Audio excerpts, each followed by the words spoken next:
Hi all. Welcome to CC Plus. My name is Hashim Hassan.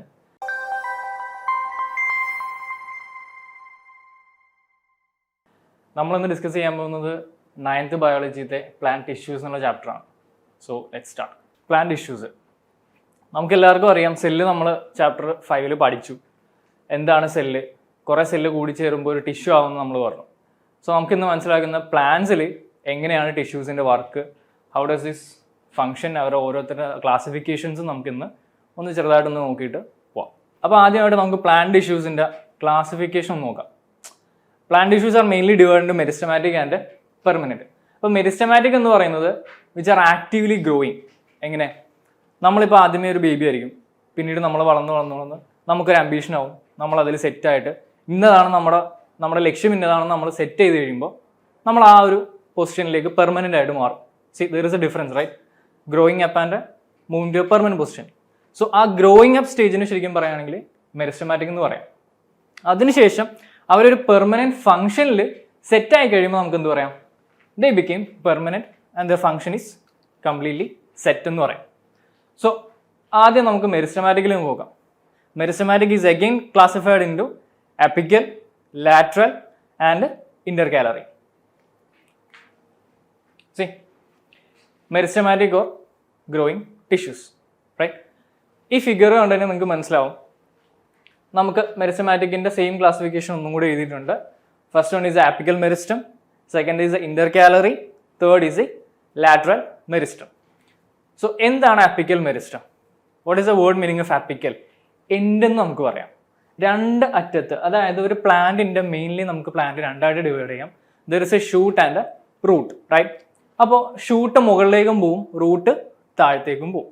ഈ താഴത്തേക്ക് പോകുമ്പോൾ റൂട്ടിൻ്റെ അറ്റം എന്ത് ചെയ്യുക? ഇങ്ങനെ സോയിൽ തുളച്ച് ആ താഴത്തേക്ക് ഇങ്ങനെ ഡിഗ് ചെയ്തുകൊണ്ടിരിക്കുക.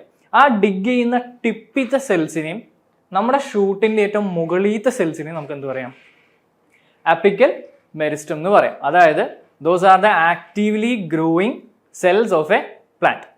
ആ ടിഷ്യൂസിന് നമ്മൾ പറയുന്നതാണ് meristematic tissues and based on the position they are known as apical meristem. Second എന്ന് പറയുന്നത് ഇന്റർകാലറി. ഈ ഷൂട്ട് മുകളിലേക്ക് പൊങ്ങിയതിന് ശേഷം പിന്നെയും അവിടെ എന്ത് നടക്കുന്നുണ്ട്? ലീഫ് വരുന്നുണ്ട്, ഇവിടെ നമ്മുടെ സ്റ്റെമ്മിന്റെ പോർഷനിൽ കുറച്ച് എലോങ്ങേഷൻ ഒക്കെ നടക്കുന്നുണ്ട്. ഇതൊക്കെ ചെയ്യുന്ന ആരാ? Which are intercalary meristem.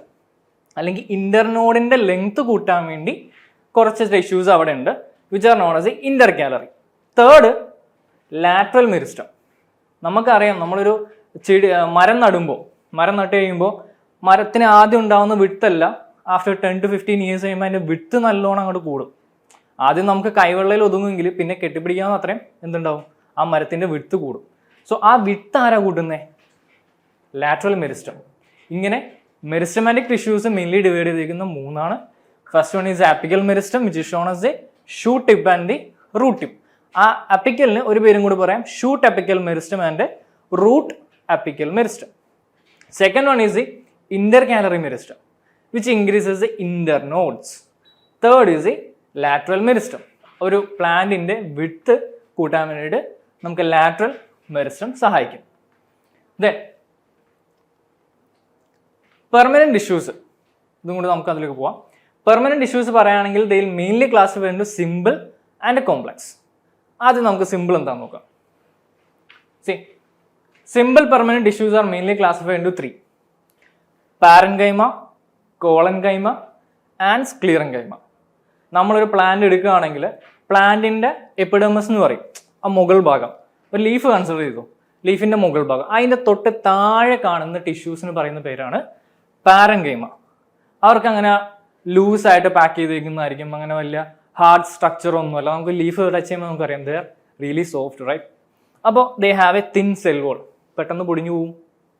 Then ഏറ്റവും കൂടുതൽ കാണപ്പെടുന്ന ടിഷ്യൂസ് എന്ന് പറയുന്നത് പാരൻകൈമ ആയിരിക്കും, because they are mostly abundant. Then എന്നിട്ട് വരുന്നതാണ് കോളൻകൈമ. നമുക്ക് നോർമൽ പ്ലാന്റ്സ് അല്ലാണ്ട് നമ്മൾ ക്ലൈംബേഴ്സ് പറയില്ലേ, ഇപ്പോൾ നമ്മുടെ പെപ്പർ അല്ലെങ്കിൽ പംകിൻ, ക്ലൈംബർ പ്ലാന്റ്സിൽ മോസ്റ്റ്ലി നമുക്ക് എന്തറിയാം, അവരുടെ സ്റ്റെമ്മിന് റിജിഡിറ്റി കുറവാണ്. അവരെന്ത് ചെയ്യും? ഇങ്ങനെ ക്ലൈംബ് ചെയ്യാൻ വേണ്ടിയിട്ട് they need to be flexible, right? ആ ഫ്ലെക്സിബിലിറ്റി കൊടുക്കുന്ന ആളാണ് ആര്? കോളൻകൈമ. ഈ കോളൻകൈമയിൽ uneven thickening of cell wall and cellulose and പെക്റ്റിനാണ് തിക്കനിങ് കൊടുക്കുന്നത്. അതായത് പാരൻകൈമേനെ വെച്ച് നോക്കുമ്പോൾ കോളം കൈമയ്ക്ക് സെൽ വോൾ കുറച്ചും കൂടി തിക്നെസ് ഉണ്ട്. Because they need to climb the stairs. അതായത് അവർക്ക് എന്ത് ചെയ്യണം, ഏതെങ്കിലും ഒരു റൂട്ടോ അല്ലെങ്കിൽ നമ്മൾ ഈ പറയുന്ന പോലെ ഹോസ്റ്റ് കൊടുക്കുകയാണെങ്കിൽ ആ ഹോസ്റ്റിന് പിടിച്ചു പറ്റി കെയർ ഉണ്ട്. ആ കെയറാണ് കുറച്ച് റിജിഡിറ്റി കൊടുക്കണം. അത് സ്ട്രക്ചറൽ കമ്പാറ്റബിലിറ്റി കൊടുക്കാൻ വേണ്ടിയിട്ട് ഇവർക്ക് എന്ത് വേണം, ചെറിയൊരു തിക്കനിങ്ങും കൂടി കൊടുക്കണം. അത് കൊടുക്കുന്ന ആൾ പെക്റ്റിനും സെല്ലുലോസും ആണ്. പ്ലാന്റ് സെൽ വോൾ പഠിച്ചിട്ടുണ്ടെങ്കിൽ അറിയാൻ പറ്റും, plant cell wall is actually made up of cellulose, right? The third one is a sclerenchyma. Sclerenchyma സിമ്പിളായിട്ട് പറയുകയാണെങ്കിൽ ഡെഡ് ടിഷ്യൂസ് ആണ്. നമ്മുടെ തേങ്ങ അറിയാം, കോക്കനട്ട് അല്ലേ? തേങ്ങ ആദ്യം എന്ത് ചെയ്യണം, നമ്മൾ തെങ്ങിൽ നിന്ന് പറിച്ചിട്ടതിന് ശേഷം പൊതിക്കണം. പൊതിച്ച് കഴിയുമ്പോൾ നമുക്ക് അതിൻ്റെ എന്ത് കിട്ടും, ഹസ്ക് കിട്ടും, അല്ലെങ്കിൽ പുറന്തോട്, ചകിരി. ആ ചകിരി ആക്ച്വലി മേഡ് ചെയ്യുന്ന ആര് വെച്ചിട്ടാണ്? Sclerenchyma. They are the dead tissues and they don't have, അവരുടെ സെൽ വോൾ കുറച്ചും കൂടി കട്ടിയാണ്. അവർ തമ്മിൽ സ്പേസ് ഒന്നുമില്ല. They are not living, so they don't need any space, right? അവരുടെ സെൽ വോൾ തെക്കൻ ചെയ്തേക്കുന്നത് ലിഗ്നിൻ വെച്ചിട്ടാണ്. It is an actually compound which strengthen the cell wall. Last നമ്മുടെ കോംപ്ലക്സ് പെർമനന്റ് ടിഷ്യൂസ്. നമുക്ക് കൂടുതലും കേട്ടിട്ടുണ്ടാവും xylem and phloem. What is the function of xylem? They need to upbring the water from soil to the plant leaves. ഫ്ലോയത്തിന്റെ function ആ leaf produce ചെയ്യുന്ന minerals അല്ലെങ്കിൽ ഉണ്ടാക്കുന്ന energy എങ്ങോട്ട് കൊടുക്കണം? പ്ലാന്റിന്റെ ബാക്കി പാർട്സിലേക്ക് ട്രാൻസ്പോർട്ട് ചെയ്യണം. ജസ്റ്റ് ലൈക്ക് അവർ ബ്ലഡ്. നമ്മുടെ ബ്ലഡ് പോലെ തന്നെ ബ്ലഡിൽ വെസൽസ് പറയുന്ന പോലെ അല്ലെങ്കിൽ ആർട്ടറിയും വെയിനും പറയുന്ന പോലെ തന്നെയാണ് സൈലവും ഫ്ലോയും. സൈലത്തിന്റെ ഫംഗ്ഷൻ പറയുമ്പോൾ വെള്ളത്തിനെ റൂട്ടിൽ നിന്ന് നേരെ എങ്ങോട്ട് കൊണ്ടുവരിക? മുകളിലേക്ക് കൊണ്ടുവന്ന് ലീഫിലേക്ക് എത്തിക്കുക. ഫ്ലോയത്തിൽ ആ വെള്ളം നേരെ പ്ലാന്റിലെത്തി അവിടുത്തെ ഫംഗ്ഷനും കാര്യങ്ങളൊക്കെ നടന്നതിന് ശേഷം ഉണ്ടാക്കുന്ന മിനറൽസ് ഫ്ലോയം എന്ത് ചെയ്യും? ബാക്കി സെല്ലിലേക്ക് എത്തിക്കുക. സൈലത്തിനെ പിന്നെയും ഡിവൈഡ് ചെയ്തിട്ടുണ്ട് 4ആയിട്ട്. സൈലം ട്രക്കീഡ്സ് ഉണ്ട്, വെസൽസ് ഉണ്ട്, xylem parenchyma and xylem fibres. Similarly phloem classified ആണ്. സി എലമെന്റ്സ് ഉണ്ട്, കമ്പാനിയൻ സെൽസ് ഉണ്ട്, phloem parenchyma and phloem fibres. ഒരു ചെറിയൊരു അനിമേഷൻ കൊടുത്തിട്ടുണ്ട്, കാണാമെങ്കിൽ ടു ബി യൂസ്ഫുൾ. സൈലം നമുക്ക് ഇവിടെ കാണാം, തൊട്ടിപ്പുറത്ത് കാണുന്നതാണ് ഫ്ലോയം എന്ന് പറയുന്നത്.